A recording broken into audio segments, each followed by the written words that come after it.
almost done. I'm going to assume that this is the last chapter. Yeah.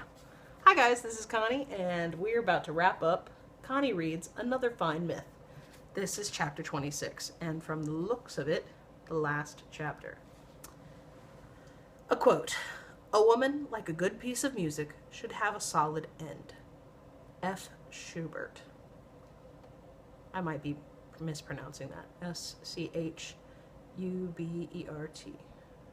Sherbert. I'm probably mispronouncing it. Sorry. I hate that I miss the references too. Just not meant for this book. They aren't going to Deva? I was having a rough time dealing with the concept.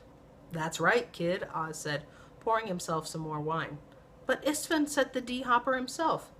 Yeah, Oz grinned smugly, but last night I made one extra preparation for this sortie. I changed the markings on the dial. Then where are they going? Beats me, Oz shrugged, taking a deep draught of wine.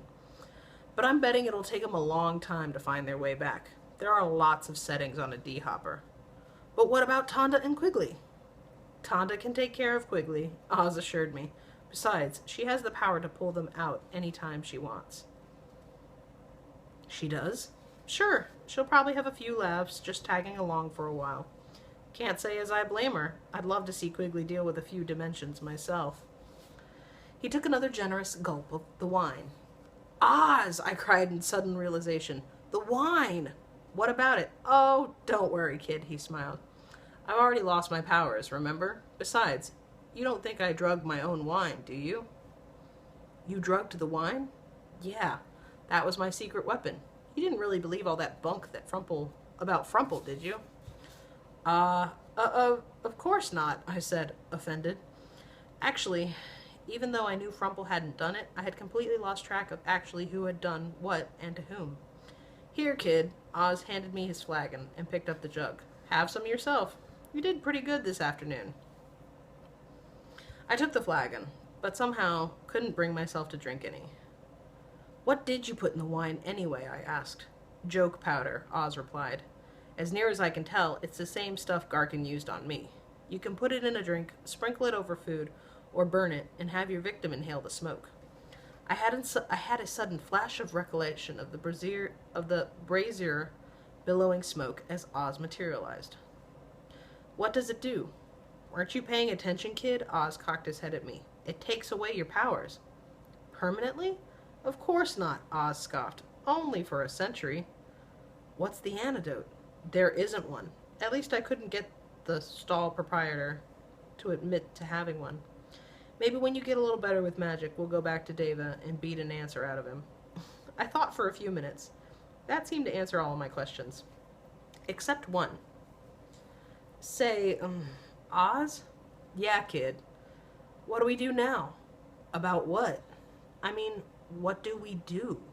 We've been spending all the time since we met getting ready to fight Istvan. Well, it's over. Now what do we do? What you do. Apprentice, Oz said sternly. What you do, apprentice, Oz said sternly, is devote your time to your magic. You've still got a long way to go before you're even close to master status. As for me, well, I guess most of my time will be spent teaching you. He poured a little more wine down his throat. Actually, we're in pretty good shape, he stated. We've got a magic crystal, courtesy of Frumple, and that crummy sword if we search his gear. And a malfunctioning fire ring, I prompted him. Actually, I gave the ring to Tonda. Gave? I asked. You gave something away? Oz shrugged. I'm a soft touch. Ask anybody. I said. We also got a war unicorn if we want to go anywhere, Oz hastened on. And that stupid dragon of yours. Gleep isn't stupid, I insisted hotly. Okay, Oz amended. Your intelligent, personable dragon. That's better, I mumbled. Even though it beats me why we'd want to go any place, Oz commented, looking around him. This place seems sound enough. You'd have some good force lines to play with, and the wine center will be well stocked if I know Istvan. We could do lots worse for a base of operations. Another question occurred to me. Say, Oz? Yeah, kid. A few minutes ago, you said you wanted to see Quigley when he visited other dimensions. And you seem to have a weak spot for Tonda. Yeah, Oz growled. So? So why didn't you go along with them? You didn't have to get stranded in this dimension.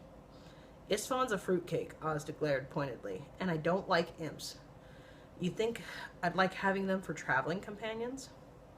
But you said Tonda could travel the dimensions by herself.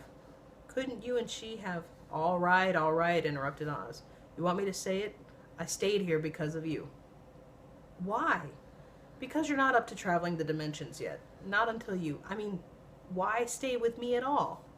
Why? Because you're my apprentice, that's why. Oz seemed genuinely angry. We made a deal, remember? You help me against Istvan, and I teach you magic. Well, you did your part, and now I'm going to do mine. I'm going to teach you magic if it kills you. Or me, which is more probable. Yes, Oz, I agreed hastily. Besides, he mumbled, taking another drink, I like you. Excuse me, I said. I didn't quite hear that. Then pay attention, Oz barked. I said, drink your wine and give me some of that give some to that stupid dragon of yours. I will allow you one night of celebration. Then bright and early tomorrow, we start working in earnest. Yes, Oz, I said obediently. And kid, Oz grinned.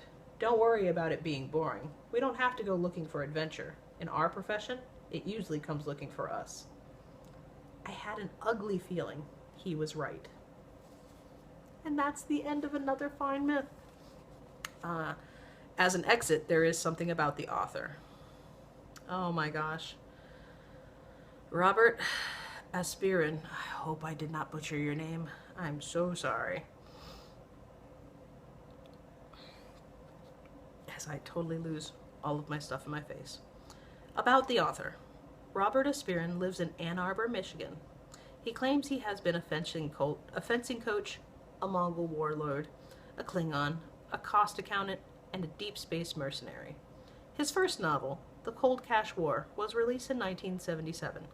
The myth adventure books, his first sally into the field of sword and sorcery, has become to devotees of the genre what gunpowder was to warfare. A new and exciting way of getting the point across, but totally unreliable and impractical. Robert Aspirin, with his wife, Lynn Abbey, is also the editor of the best-selling Thieves' World anthology series.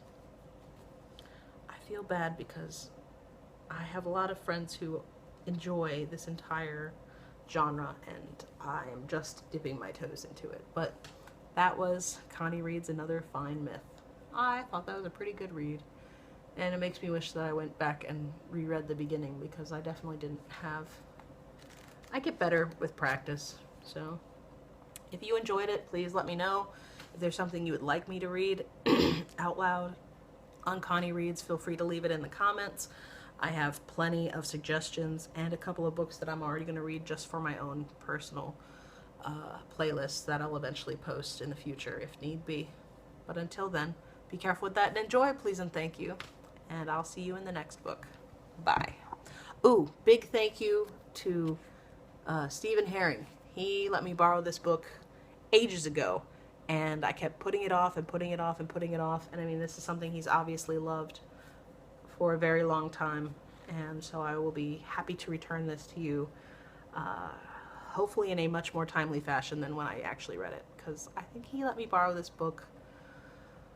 I don't know if he was in middle school or if he was in high school, but needless to say, he has graduated and is a young adult now, so it's been a few years. See you next time. Bye.